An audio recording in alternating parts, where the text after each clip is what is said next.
A gente que já passou pela universidade, né, a gente vê que mesmo na universidade, a escrita dissertativa está muito presente, na produção textual, ela é rotineira na universidade. Não é só para passar, não, não né? é só para passar. Lá dentro você usa também. A gente precisa, antes de escrever, antes da faculdade, a gente precisa para se alfabetizar, a gente precisa para passar na faculdade, a gente precisa depois da faculdade, depois que a gente está trabalhando.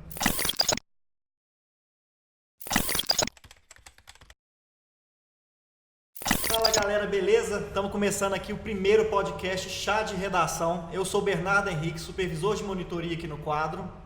Gente, eu sou a Rayane Oliveira, eu sou supervisora de conteúdo e também tutora pedagógica de ciências humanas. E olha, hoje estamos com tudo, né? Hoje a gente está aqui com a nossa referência de redação aqui no quadro, professor Baltazar Ferreira, né não? E aí, Balti, como você tá? Eu tô bem, tô aqui um pouco impressionado com o convite, né? Esse tanto de câmera, esse tanto de luz.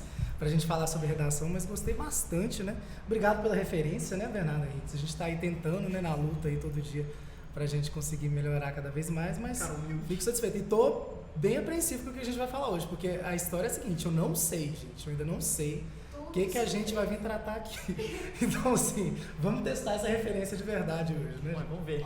Mas pra começar, como é o nosso primeiro episódio, a gente quer muito conhecer quem é o Balti, né? Porque aqui pra gente não é Baltazar Ferreira, é Balti mesmo. Todas as aulas ele tá aí, né? Com o quadro Corrigindo Sua Redação ao Vivo, nossos alunos já conhecem. E a gente quer entender também como que eles tomam essa referência de redação pro quadro, né? Que o cara que manja de múltiplos modelos de vestibular. E eu queria que você falasse um pouquinho de você. Como é que foi essa trajetória? Eu trabalho com educação já faz pelo menos aí 5 anos, né? Eu comecei trabalhando como monitor na área de linguagens e eu tive a oportunidade de trabalhar assim com literatura, com português, enfim, com inglês também, que era muito procurado onde eu ia. E aí um dia surgiu a oportunidade de abrir uma salinha de redação nesse lugar que eu trabalhava. Aí falaram, fizeram lá, né, tipo assim, dividiram, né, as porcentagens de lucro e tudo mais, era muito vantajoso, era mais vantajoso trabalhar com redação do que com as outras coisas que eu estava trabalhando. Eu falei, poxa, acho legal, vamos ver isso aí. Aí eu resolvi abrir, passei um aluno, né, enfim, em algumas universidades e tal, passei outro e fui indo e fui passando uma galera aí com redação. E eu comecei a aprender redação para montar essa salinha, né, modelo de como fazer oficina de redação, o que é mais cobrado, preparar o aluno para determinado vestibular, e foi indo assim e foi dando muito certo. Aí eu recebi o convite, já algum tempo depois, né, para vir trabalhar no quadro. Aí eu entrei aqui, né, Rai, assim como você, como tutor, né, e a gente foi escalando aí, né, fui assumindo uma função, fui me dando bem, quando fui ver, eu já era, né, essa figura da redação aí que comandava a equipe de correção de redação, organizava conteúdo de linguagens, né, enfim, e continuo ainda orientando, né, muitos alunos podem estar assistindo aí, continuo sim orientando uma galera, mas é muito bom ser hoje essa referência de uma disciplina que é muito importante, né, se a gente for considerar assim, os vestibulares, todo vestibular tem e tipo assim, 20% da nota como mínimo total, né? Então assim, é uma coisa muito importante e que os alunos têm muita dificuldade com isso ainda. Todo vestibular e todo curso que o aluno escolher vai assistir redação. Sim, não interessa se você quer letras, matemática, engenharia, medicina. A gente que já passou pela universidade, né, a gente vê que mesmo na universidade, a escrita dissertativa está muito presente, na produção textual, ela é rotineira na universidade. Não é só para passar, não, não é só para passar. Lá dentro você usa também. A gente precisa, antes de escrever, antes da faculdade, a gente precisa para se alfabetizar, a gente precisa para passar na faculdade, a gente precisa depois da faculdade, depois que a gente está trabalhando. A gente não para de escrever nunca. Não, escrever é fundamental, né, para o ser humano, principalmente hoje. Então, realmente é uma disciplina que eu tenho muito orgulho assim, de assumir, de tentar, né, ao máximo ensinar os alunos o que a gente sabe, um pouquinho que a gente sabe. Hoje você entende essa importância, né, das letras, da redação, mas como você entrou nesse mundo? Como é que você quis? Eu sabia. Porque eu sou da física, né, como alguns sabem. Mas eu sou você da não física. começou na física. Não comecei na física, eu comecei lá na engenharia, aí depois eu trabalhei um tempo com a engenharia, e depois eu mudei para física. Eu gosto mesmo da teoria, não gosto de prática não. Eu gosto de ler o negócio teórico, ver as... Você gosta de viajar na maionese. Eu gosto de viajar na maionese. Mas aí eu fui descobrindo essas coisas. E eu sei, como é que foi esse processo de descobrir que você gostava de escrever letras? Então, eu sempre fui essa pessoa diferente que vocês são acostumados a ver aqui no quadro. E na minha adolescência não era muito diferente. né? Eu sou do interior, né? De uma cidade muito pequena e que não me dava mecanismos assim para se eu quisesse sair dela, né? De querer ser o que eu queria ser. Não digo que ser professor era o que eu queria ser nessa época, não era. Eu queria ser, na verdade, músico. Essa é nova pra mim. Eu também. Eu sou pianista, sou compositor, Olha sou violonista, sou cantor. Né? Alguns probleminhas aconteceram aí com a minha voz, mas... E o meu sonho de adolescência era ser cantor. Aí, é claro, eu não consegui, né? E aí eu pensei assim, eu tenho que estudar. Eu fiz direito, né? Fiz 3 anos de direito. E decidi abandonar o direito no meio para ser músico. Só que eu precisava, é claro, de uma explicação, de um fundamento. Eu não ia sair com o violão nas costas, né? Com 20 anos. Então eu falei assim, se eu tiver de fazer alguma universidade, eu vou fazer de algo que eu gosto muito, que é ler e escrever. Né? Eu já tinha um livro também escrito, não publicado, mas escrito. Então eu falei assim, não, eu gosto de ser escritor, eu gosto de ser compositor. Na época não tinha peça, hoje tem, mas aí eu pensei assim, se eu vou fazer alguma coisa tem que ser letras. Aí vim para a faculdade de letras como um pretexto para tocar em barzinho, para conhecer o pessoal da música, para conhecer escritores. Você não tinha na cabeça que ia ser a sua carreira, você seguir nessa área de letras? Não, eu imaginava que eu poderia 18 anos também, né? Tipo isso. Eu já tinha feito 3 anos de direito, né? Entrei com 17 em direito e 20 para 21 na letras. Aí eu queria era testar. Aí eu fui, no primeiro semestre já comecei a fazer um estágio, que era nesse lugar, e eu descobri na educação, assim, a minha verdadeira vocação. Tanto que desde o primeiro... Lá dentro? Lá no... isso. Na faculdade? Na faculdade, através de um estágio, né? No meio de um estágio. Entendi. E aí nesse mesmo lugar que eu tinha salinha de redação, foi quando eu comecei, né? Com a monitoria. E eu vi que era isso mesmo, que era pra mim e estou aí até hoje. Você acha que as maiores dificuldades que você enfrentou assim, nessa jornada profissional tinham a ver, né, com essa se encontrar, ou tinham outras dificuldades que você enfrentou para hoje ser essa referência, né? Olha, eu acho que dificuldade, eu sempre encaro essa questão de dificuldade como não como um obstáculo, sabe, um buraco, mas uma coisa que te alavanca, assim. É claro que é difícil, tudo é difícil.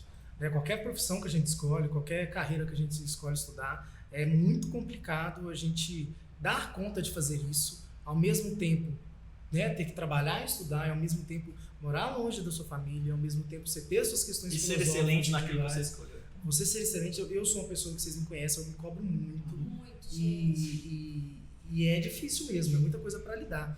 Às vezes a gente não sabe, né? A Rai formou agora também, não sabe como a gente consegue trabalhar, formar, enfim, é muito complicado. Mas essas dificuldades, elas vêm realmente para engrandecer. Porque hoje, quando a gente recebe um desafio, uma proposta, alguma coisa que é pra gente fazer, é muito mais fácil. Inclusive, uma das coisas que a gente sempre fala para os nossos alunos, façam os exercícios mais difíceis, porque quando vocês chegarem nos mais fáceis, vai ser mais tranquilo para vocês. E é isso que funciona na vida, né? A gente recebe essa dose, ainda bem quando a gente é jovem, né? A gente aguenta, e depois a gente consegue manejar isso aí. Então você estava até adiantando, eu ia te perguntar sobre as suas características mais marcantes. Você já estava falando que essa sua do Balt mesmo, na carreira, na pessoal e profissional. Entendi. Isso que você falou sobre superar, né? Encarar as dificuldades não como uma maneira de engrandecer, como uma maneira de se fortalecer. Então essa é uma das suas características também. Sim, a resiliência. Isso. Né? Isso aí é de fato. Eu gosto de pensar assim, né? Talvez não seja tão assim, mas a minha visão é isso, que tipo assim, a gente tem que se aprimorar nas dificuldades. E assim, né, você falou um pouco do Balt como tutor, professor, né, referência de redação, músico, e aí e como pessoa também. E agora a gente queria saber uma coisa bem assim, pessoal, se você pudesse tirar alguma coisa de um incêndio, uma coisa só, tá? Que isso? É uma dinâmica? O que você tiraria? Tiraria do incêndio? Isso. Da minha casa, por exemplo. Isso, uma coisa sua que você não ia deixar queimar, todo o resto vai, a mais importante. Ai, meu Deus, eu acho que é a foto da minha avó. Eu acho que é a foto da minha avó. Na sua casa? Tá. Olha, muito bacana, Baltíssimo. E agora que a gente já conhece um pouco da sua trajetória, dá pra ver mesmo que você é essa referência. E aí a gente vai ter que agora ir pro nosso tema de hoje, né? Porque aqui no chá de redação a gente também vai ter as temáticas voltadas para a redação mesmo. E assim, hoje a gente vai trazer um tema que é muito importante para esse momento, né, que a gente está no final do ano, que são as segundas fases e as redações reflexivas. Uau, tá rolando, hein? Tá Isso rolando. mesmo. Os alunos têm muitas dúvidas, né? Então a gente separou um pouco aqui das maiores dúvidas que chegaram pra gente, pelos alunos. E a gente sabe que você é uma pessoa que tenta mesmo expandir aqui no quadro os tipos de prova, né? Trabalhar com os alunos o máximo. Quem acompanha no curso já sabe que pode contar com ele para qualquer tipo. E esse é um tipo muito específico, né, Cláudio? Me conta um pouco.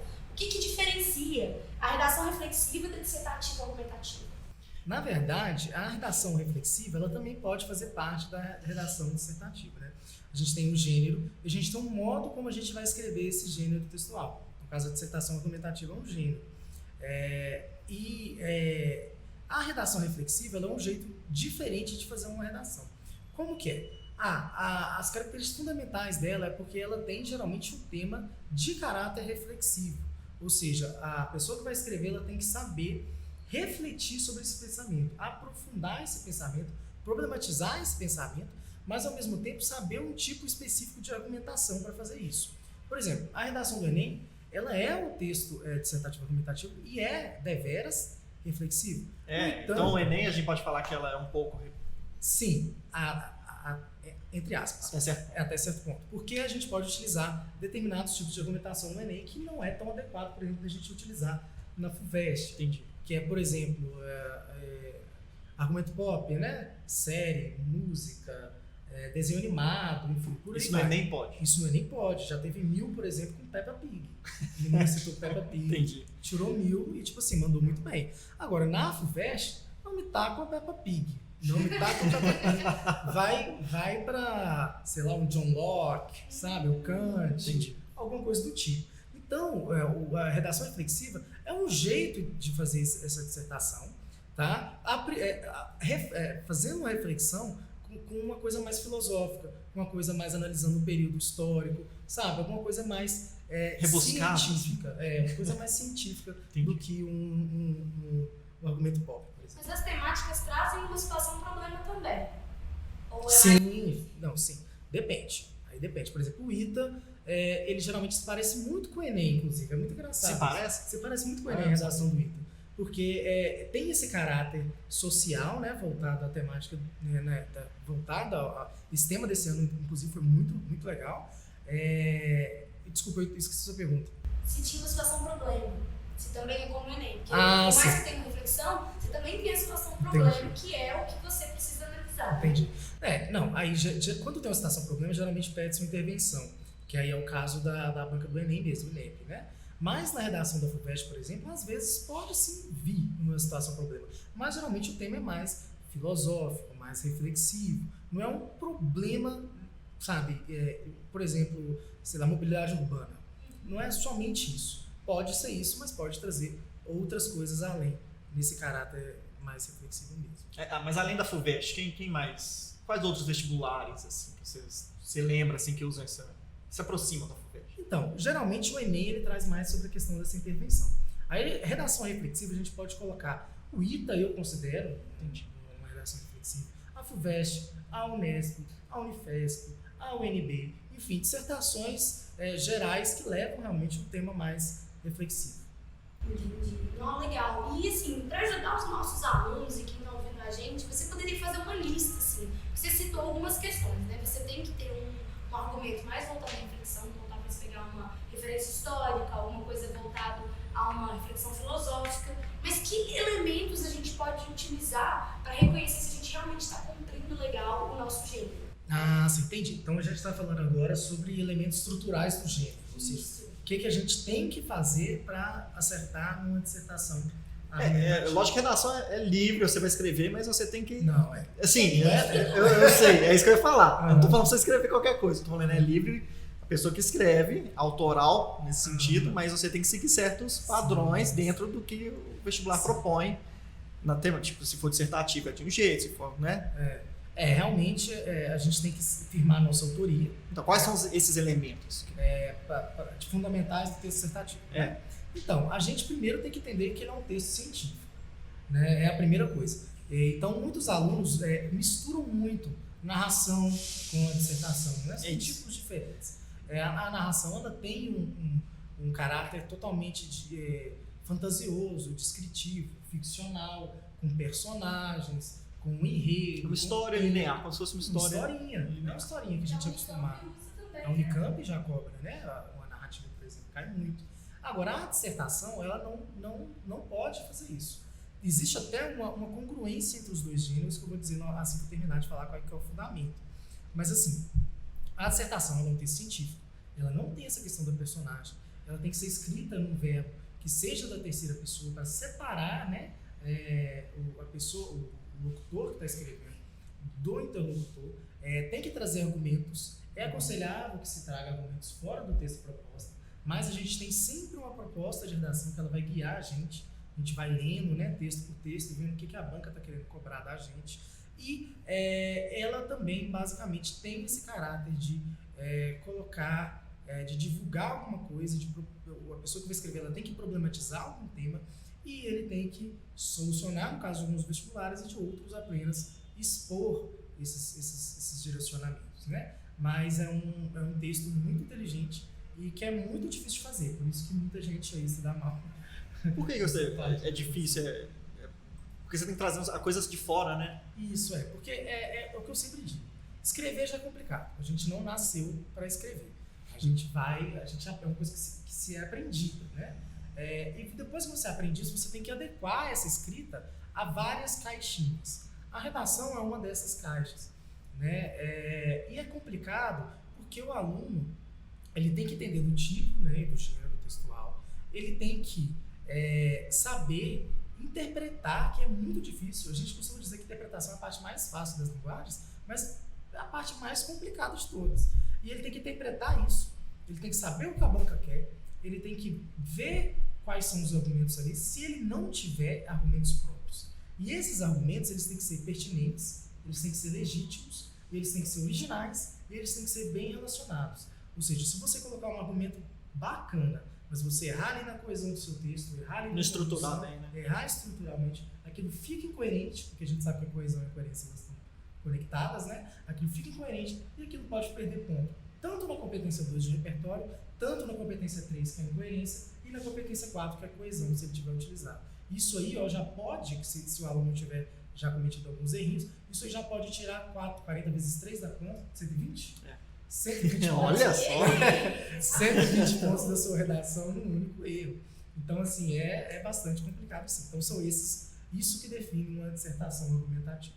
Legal, você falou de um assunto bacana que a gente ia tocar mais na frente, mas aproveitando, você falou de originalidade, né? Porque muitas das indicações que a gente passa para os nossos alunos é que é uma banca mais reflexiva, ela vai cobrar um certo nível de originalidade. Então, você impressiona a banca a partir da sua argumentação reflexiva. Só que os alunos, eles não têm muito consciência do que é isso, o que é você impressionar a banca. Porque a gente não é evidente, não vai saber o que a pessoa vai gostar ou não, né? Mas tem múltiplas pessoas que vão corrigir essa redação. Como que a gente pode definir para o aluno essa originalidade? Então, há algumas formas de fazer isso, né? A originalidade, ela tem uma delas, e a mais difícil, essa precisa de muita preparação, é o aluno preparar um vocabulário próprio. Ou seja, existem algumas conjunções, por exemplo, que já estão batidas. Em primeiro lugar, primeiramente, enfim, são conjunções que indicam relevância. Buscar o sinônimo dela, por exemplo. Mormente. Já ouviu falar dessa conjunção? É a mesma coisa que em primeiro lugar, já tinha ouvido falar. Mormente. Então coloca lá mormente. O corretor já vai olhar, a banca já vai olhar isso e vai falar assim, opa, não é qualquer aluno, é um aluno que tem vocabulário, é um aluno que se preparou. Não estou dizendo para fazer um Guimarães Rosa. Não seja rebuscado. Isso. Né? Não seja rebuscado, começa a falar palavras científicas e vai se embromando e tal. Não faça isso. Escolha determinados momentos do texto para você mostrar que você é um pouquinho diferente. É por isso que precisa treino. Por isso que eu falei que a gente precisa praticar isso. Porque você precisa saber até onde está demais. Porque clareza também é um caráter que a banca cobra para te penalizar. Se ler seu texto não ficou claro o suficiente, ela vai penalizar. Então esse jeito de vocabulário é um dos jeitos de você se destacar. Outro jeito de você destacar e mostrar sua originalidade é trazer argumentos que são de fato originais, que não são tão utilizados. Tudo menos o homem é o lobo do homem. Homem é o lobo do homem. Isso, a gente vê muito. Bauman, Não, o próprio Kant, né? A gente já vê tá muito. ultrapassado. Infelizmente, Paulo Freire também. Infelizmente. Infelizmente, porque é um cara genial e infelizmente na redação os alunos tendem a sintetizá-lo em apenas uma sentença, né? Educação, Tão pouco, muda não sei o quê. Isso mesmo. Então, assim, são pessoas fantásticas. Não estou dizendo que eu sou... não, são óbvios. Só não é original. Só não é... Reflete muito naquilo que tá o aluno mostra fácil. Você tem que usar de um jeito diferente. Se você for usar algum deles, usa de um jeito diferente e original, que já não foi usado várias mil vezes. Exatamente. Vamos deixar o mundo líquido, né? Um pouquinho de lado. É super... É brilhante. Mas vamos deixar um pouquinho de lado e passar para outras coisas interessantes, como Haren Arendt. Como é que fala? Não sei como é que fala. Haren Adam. Isso. E tem outras pessoas no mundo literário também que são muito importantes de ser utilizadas. Dica para os nossos alunos: caçem os filósofos pós-modernos, gente. Tá Isso. muito Cita uns caiu. pra gente, Rai. Caiu no Enem, né? Olha só. A gente teve também o que eu passei com você do meio ambiente. Não vou lembrar. Delary. Um é o Delemur e o outro o Delary. São dois filósofos que vão falar um sobre a questão da individualidade, né? Falando um pouco sobre como a gente, meio na linha do modernidade líquida, tá? Mas o outro tá refletindo muito mais com Hans Jones também. Perfeito. Gente, Hans Jones para meio ambiente, vocês vão arrasar, né? Até o Hannah Arendt, se você puder usar, que ela tá em alta. Mas se você for na contracorrente, em vez de ir na banalidade do mal e na responsabilidade do mundo, que é um conceito muito bacana da Hannah, porque dá para empregar tanto na educação quanto no meio ambiente, eu acho que é isso, a gente tentar dinamizar os nossos filósofos. Já que você quer utilizar os mais conhecidos, vamos tentar ver outras áreas, né, que eles também abordam. Não é só Kant que fala de ética, né, gente? Então, dá para procurar mesmo. Exatamente. Nessa pegada, então, já está falando sobre o tema. O que você acha que são os temas mais recorrentes? Temas mais recorrentes. Nesse tipo, né, de modalidade textual. Assim. Então, geralmente são ligadas, tem um eixo que é fundamental. Eu sempre digo isso nas minhas aulas, que é a questão do indivíduo se colocar dentro de um coletivo. Tem que fazer essa reflexão, ele como indivíduo num coletivo. Qual o papel dele, qual o papel do coletivo e como as coisas... E a partir daí, fazer uma crítica... Sim, aí por aí já vão diversos temas, né? A gente pode pensar nisso com problemas de meio ambiente, a gente pode pensar isso de maneira filosófica também, né? A gente pode pensar isso de mobilidade urbana, a gente pode pensar isso esse é o grande coerência. O aluno se posicionar como indivíduo, mas também como coletivo. Me fez lembrar muito da Unifesp, né, que a gente acabou de ocorrer, e foi sobre o hip-hop e o uso do hip-hop no esporte. Se isso seria uma manifestação de livre culto, né, religioso, ou se seria, na verdade, uma imposição às mulheres no sentido mesmo de serem subjugadas. Sim, caiu, né? Caiu foi Unifesp, Unifesp, foi isso agora. mesmo, né? Muito bacana o tema, né? E são temas assim que talvez vão abordar um único grupo, mas que vai fazer com que você problematize a partir dele. Exatamente. Realmente foi um tema que impressionou, porque ele realmente tem um foco, né, muito direcionado. Que foi diferente, por exemplo, do tema do ITA desse ano, né? Que, salvo engano, eu não vou saber literalmente o que caiu, mas é uma coisa que talvez você pode gostar bastante também, que é em que medida que o avanço tecnocientífico produzido de maneira não tão ética, até que medida ele é ético-moral, né? Alguma coisa desse tipo, não vou lembrar. Tema interessante. Literalmente. Mas é um tema que a gente já vê há muito tempo, né? Que desde que a gente é pequeno, a gente costuma ver sobre isso em séries, em filmes, em livros, na escola, isso é muito discutido. E realmente caiu de um jeito muito interessante, confundiu muita gente por causa dos joguinhos de palavras, né? E é um tema que vai muito nesse lado reflexivo também, porque ele está te pedindo para refletir sobre uma ação que é meio que incontrolável quanto indivíduo. Né? Como eu, como indivíduo, vou parar uma empresa de cosméticos que está alocada no interior da Ásia, por exemplo? Não tem, mas mesmo se o aluno tem que saber, né? É o que você falou, né? É que se colocar no coletivo, enxergar, construir as críticas a partir de outros pontos de vista, a partir com argumentos de fora, e se ele assumir um ponto de vista, saber argumentar, é um bom jeito praticar isso que você falou. Com certeza. Eu, na verdade, falo que é bem mais simples do que isso. É a pessoa saber se posicionar como ser humano. Isso. Né? A pessoa saber quais que são a função dela como ser humano, como que ela pode aprender, saber realmente se portar na sociedade. É simplesmente viver. Por isso que eu sempre falo, uma das primeiras coisas que vocês têm que fazer aos meus alunos, né, para saber se dar bem em um texto como esse, é você olhar ao seu lado, os problemas que estão à sua volta. Empatia? Empatia? Com toda certeza. Todo mundo sofre, você não fica lá na sua moto com congestionamento. Então, você sabe o que é o problema da mobilidade urbana. A Rai tem as questões dela, eu tenho as minhas questões, nós todos temos as nossas questões que estão no mundo e sempre vai cair alguma das coisas que a gente viu. É o que a gente chama de fenômeno sociológico, né? Que é alguma coisa que está acontecendo no mundo, que mesmo que não seja diretamente conectada a você, ela é um fenômeno sociológico, ela é uma situação que tem problemáticas que vai ter soluções ou não. Acontece na sociedade que você está inserido. Isso nunca vai cair sobre a quarta dimensão, a astrofísica, não sei o que. Não. E é interessante pensar, né? Porque sociologia não é uma matéria que muitos desses vestibulares têm incluído no seu cargo, né? A gente tem a FUVEST e a Unicamp, que não cobram, e a FUVEST é a grande carregadora do redação reflexiva, né? Ela sempre está dando validade com os argumentos de originalidade, e é muito bacana ver essa reflexão e querendo ou não essa importância que dá para a sociologia dentro da redação, né? Não, com certeza. Eu sempre digo que a redação é a mãe de todos, né? Ela sempre vai acumular essas disciplinas que estão, enfim, sofrendo, né, diversas coisas aí atualmente, e ela sempre vai colocar e sempre vai trazer uma importância. Eu sempre gosto de dizer que o espaço da redação não é suficiente. Essas disciplinas elas têm que ter o espaço delas, porque elas são realmente pensamentos científicos, elas são importantes, fundamentais para a sociedade, enfim. Eu também acho.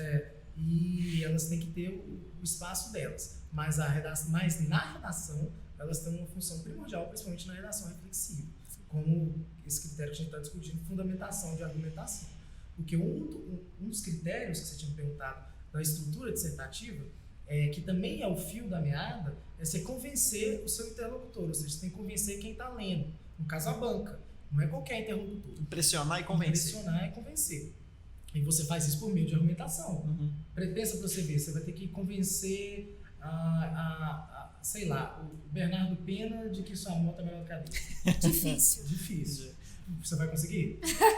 Se eu usar argumentos bons, trazer. É difícil, porque a sua moto hoje é a antiga dele. Ela é um pouco menor. É tipo a dele, só que menor. Então, assim, é uma tese que eu posso argumentar. Evitar. Mas eu posso argumentar. Eu acho que não, mas eu entendi seu ponto.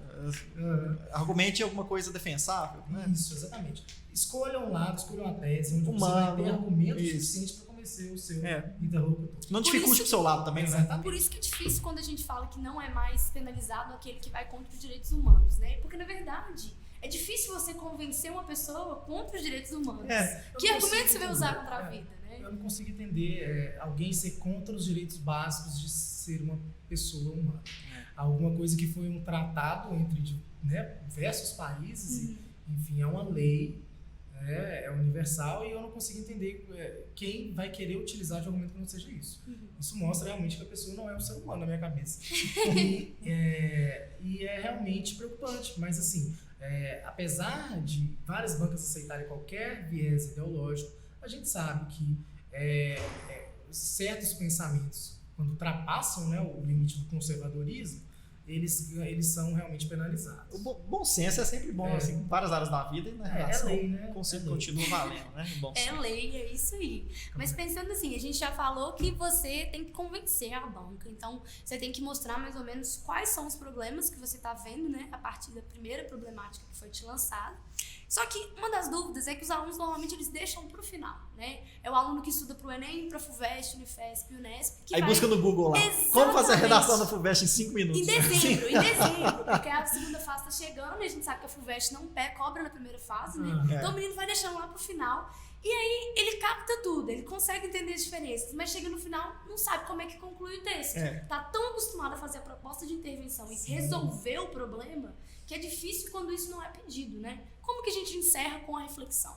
Na dissertação que não seja do Enem. Isso. Tá. Então, é um tema mais filosófico e a banca não pede. No Enem é interessante a gente ressaltar aqui que ele tem uma competência só para intervenção. Ou seja, 200 pontos do texto, ele é somente para conclusão. Olha Na quanto é banca, importante.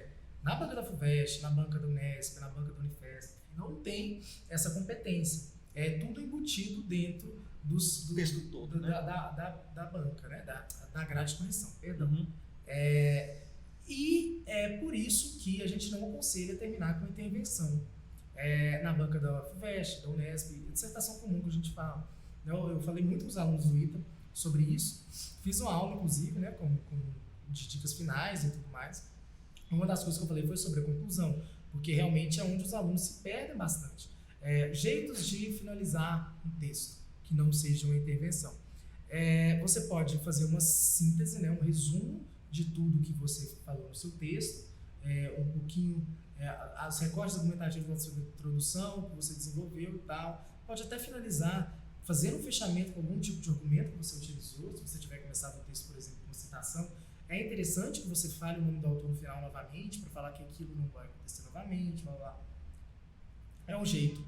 Outro jeito interessante é a constatação. É um jeito muito complicado de finalizar Constatação? o texto. Porque aí você vai fazer, tipo assim, o desenvolvimento A, desenvolvimento 1 é A, desenvolvimento 2 é B, e a conclusão vai ser AB. Entendi. Entende? Sim, Entendi. como se fosse uma junção. Como se fosse, tipo assim, o que eu falei no A, o que eu falei no B, isso pode acontecer. Isso traz coerência pro texto também. Isso traz coerência, mas é muito complicado de fazer, porque esbarra no princípio básico do texto dissertativo também, que você não pode trazer nova argumentação na conclusão. Então tem que ser realmente uma constatação. Tem que ter ficado claro para quem está corrigindo que não é novo. Você já disse aquilo de um outro jeito, mas que chegou nesse resultado. Um outro jeito de terminar o seu texto é fazer uma reflexão futura sobre aquele assunto. Geralmente eu peço para os alunos fazerem uma reflexão mais otimista, dando um caráter mais positivo, né, mais humano, tá positivo. Que vai ficar melhor, que está melhorando, blá, blá. Às vezes pode não estar, mas assim, é sempre interessante, como filme de criança, né, a gente deixar um final feliz aí. Outro jeito de terminar é com a pergunta retórica. Eu também não aconselho esse Não jeito. aconselho? Não aconselho, porque pergunta retórica é muito difícil de fazer. Então tá. Aí dica do Balt, Baltazar Ferreira. Eu não aconselho terminar, a não ser que você seja um mestre. A menos que você já tenha treinado, tenha dado muito certo, não termine com a pergunta retórica no seu texto, porque geralmente ela não é retórica. E se você faz uma pergunta no texto dissertativo, você vai ter que responder ela. Então, no lugar dela não é na conclusão, definitivamente. Entendi. E aí, pensando assim, também, só falando um pouco ainda da estrutura do texto, uma outra dúvida que os meninos ficam é o título, né? Porque tem banca que cobra o título obrigatório. Então, você não tem como fugir dele. Você fica ali quebrando a cabeça, desperdiçando uma linha e tentando impressionar a banca. Mas em muitas outras, eles não cobram o título, mas por ser uma redação reflexiva, as pessoas falam que pode ser uma boa se você tiver um título bacana para chamar a atenção, né, do corretor. Como que a gente sabe que vale a pena, né? O título ele tem que ser uma retomada do texto, como é que é? Então, também existem várias formas de fazer um título. É interessante primeiro, né, o aluno ver se realmente o vestibular que ele está prestando é obrigatório, ler bastante o enunciado para ver, porque se não for, não precisa. Não gaste uma linha. E você recomenda fazer antes? Eu, como várias pessoas que estão assistindo, agora ou vão assistir, preferem mais número do que letra de exatas. Então eu sempre tive dúvida na redação com essas coisas. Eu não sei se faz antes, se faz depois. O título? Dá uma dica assim. Eu aconselho fazer depois. Depois. Porque o título ele tem que estar diretamente relacionado com o que você está falando. Entendi. Então, muitas vezes... Então você fica preso, né, ao título, se você mudar de ideia. Exatamente. O ideal é que você faça uma preparação, faça um rascunho na hora de fazer isso. Você fez a sua redação, Enem? Fiz, mas não fiz Você não fez o rascunho? Não, eu fiz o rascunho, mas o meu rascunho foi em tópicos. Eu fiz no Enem também. Eu não fiz o rascunho... Poupando tempo hoje e sempre, hein, gente? Eu fiz direto lá também, porque eu dei uma agarrada nas outras provas, acabei fazendo, não treinei direito. Entendi. Então, o que eu sempre aconselho é isso. Você tem lá uma hora e pouco para fazer a redação, né? A gente fala 1 hora, cravado no relógio, para realmente você treinar para o máximo de produtividade que você puder ter. Mas faz um rascunho, e nesse rascunho você pode colocar assim, um possível título. Mas o interessante é fazer depois. Existem vários tipos de título. O título, ele não deve... eu pelo menos não indico que ele tenha verbos né, seja uma frase nominal. Uma pergunta retórica também não. Não pode ser uma pergunta, mas é interessante que esteja realmente direcionada ao que está no texto, tá? É muito complicado fazer tipo. Eu aconselho também, por exemplo, parafrasear o tema. Não fica muito original, mas também você não pode correr risco também, caso você não saiba fazer um título. Você fazendo assim, você vai se dar bem. Um jeito muito interessante, que é o jeito mais original e, portanto, o mais difícil de ser feito, é um título que, quando a pessoa lê, não tem nada a ver com um tema. Presta atenção. Tá lá, pá, não tem nada a ver com o tema. Mas, na conclusão, o aluno está escrevendo essa redação, ele finaliza com o título. Fazendo sentido, é claro, com aquilo que ele estava falando. Então, o título, ele só vai fazer sentido na última linha. Depois que o texto a leitura todo foi tiver feita. Exatamente. Aí, na última linha, que o corretor vai entender o título. Isso aí Difícil, chama assim. fechamento chave de ouro. Não, perfeito. Que é realmente muito original, muito difícil. Eu não me arrisquei a fazer. Eu fiz a redação do Enem, eu não fiz isso não. Mas eu não fiz nem título. Eu não fiz título. Mas como é que funciona o Enem? Tem que ter título ou não? O Enem não é obrigatório. Mas pode. Pode. Mas a você gente não vai ganhar fala ponto por causa que disso. também você tem que pensar na quantidade de linhas, né? A gente tem o Enem com pouquíssimas linhas e desperdiçar uma linha sem saber que você vai impressionar um corretor não vale muito a pena. Exatamente. Mas a gente tá falando muito da banca de correção. Os critérios de avaliação, igual você falou, eles vão variar de acordo com a banca, mas vão ter como a coesão e a coerência questões, assim, como a norma padrão, né? Que não vão ser alteradas. O que a gente pode contar, assim, como geral? Então, existem 3 pilares que são fundamentais assim, em grade de correção, que tem em qualquer lugar. A primeira delas, você já disse, né, é a gramática. A gramática, o que é certo, o que é errado, crase, vírgula, regência, concordância nominal, que é o que os alunos gastam 90% do tempo deles tentando aprender, e que é apenas uma competência. No Enem, por exemplo, é só 200 pontos.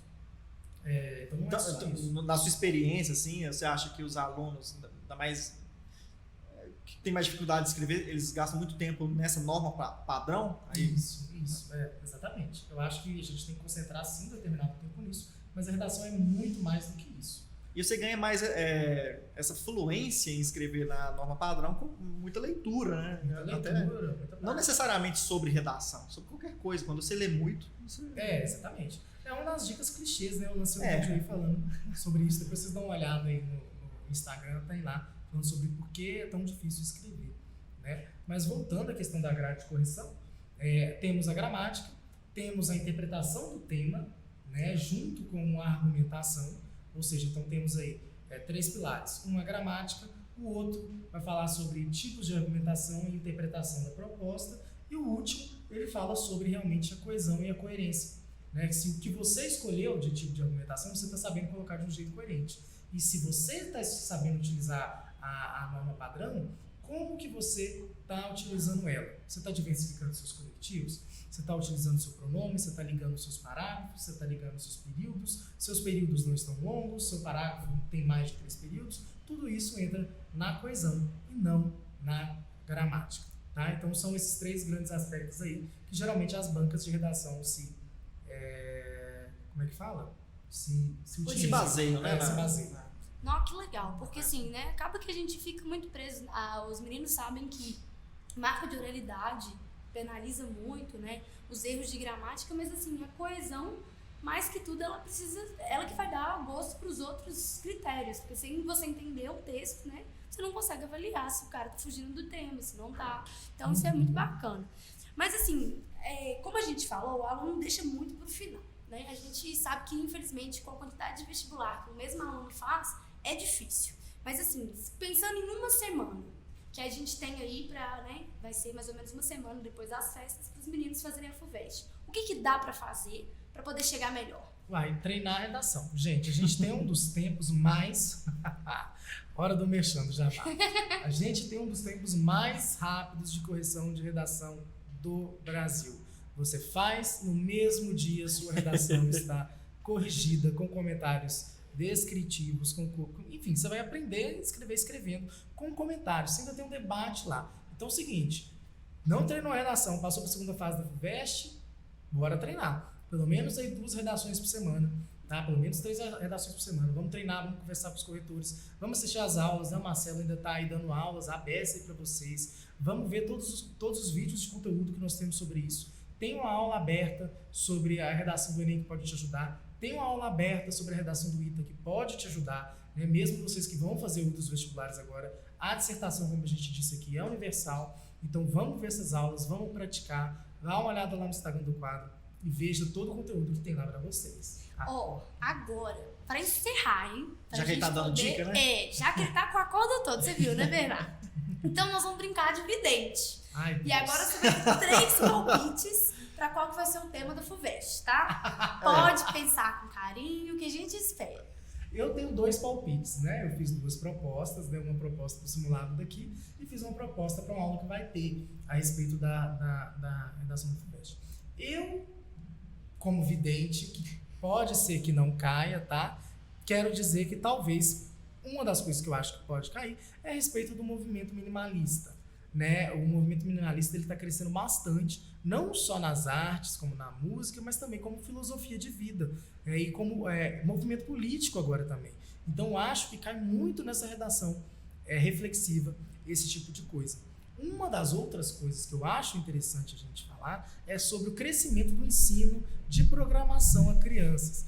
A gente vê cada vez mais escolas surgindo e ensinando a crianças esse tipo de linguagem, o que é muito bacana, esse avanço é muito legal, e como isso pode reverberar na nossa economia ou então nas nossas relações sociais. São esses os 2 temas que eu espero que caia, mas pode ser que não caia, gente. É muito complicado acertar. Eu passei vergonha no Enem. Não, ninguém tá falando que você tem que cravar o que vai cair. Mas são dicas baseadas na sua experiência. E já ajudou muito, né? Porque muitos, vamos falar a verdade, a arte não é cultura, né? Muitas vezes é a melhor parte do reflexivo, vai vir a partir das ações e costumes, né? Então, muito bacana que você pegou aí 2 coisas, educação e a cultura, que podem ser bem valorizadas pela FUVEST. Quem não sabe, ano passado, né, teve sobre a arte. Isso. Então, muito bacana os seus palpites, a gente amou, né? E eu aposto que a galera aí que tá ouvindo também gostou muito. Será? Espero que sim.